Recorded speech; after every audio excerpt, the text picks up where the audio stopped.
د افغانستان ملي دفاع وزارت وایي چې ډېر ژر به د دفاعي ځواکونو یونیفورم تبدیل شي.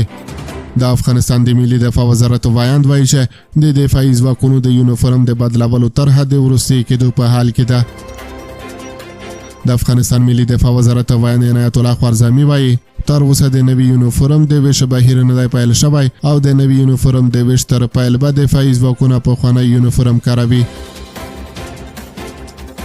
د افغانستان ملي دفاع وزارت وایاند عنایت الله خوارزمي وویل د ملي اردو یونیفورم به هم تبدیل شي خو تر اوسه د ویش بهیر نه دی پیل شوی او ښایي په دې لنډو ورځو کې پیل شي. د ملي دفاع وزارت ځواکونه به د اوس لپاره له خپل پخواني یونیفورم کار اخلي. د پوځي او سیاسي چارو یو شمېر شنونکي دغه چاره د دفاعي ځواکونو د یووالي، نظم او د مورال د پیاوړتیا لپاره یو اغېزناکه ګام بولي.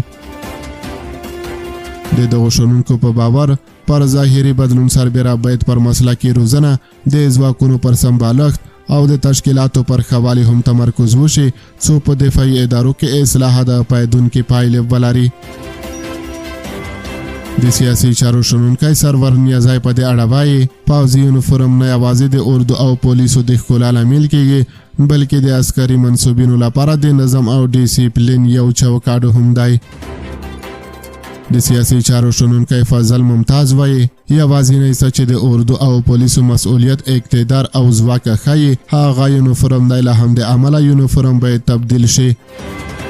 پر افغانستان د اسلامي امارت له بیا واکمنېدو وروسته دفاع وزارت د پوځي تجهیزاتو پر بیا رغونې، د ځواکونو پر روزنې او د دفاعي ځواکونو په لیکو کې د نظم پر رامنځته کولو ځانګړی تمرکز کړی دی.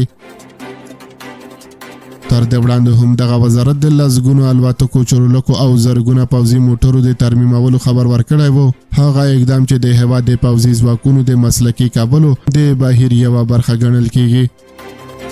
اوس د یونیفورم د بدلولو طرحه هم په دې برخه کې یو ګام ګڼل کېږي څو د افغانستان د دفاعي ادارو یو لا منظم او مسلکي تصویر وښودل شي.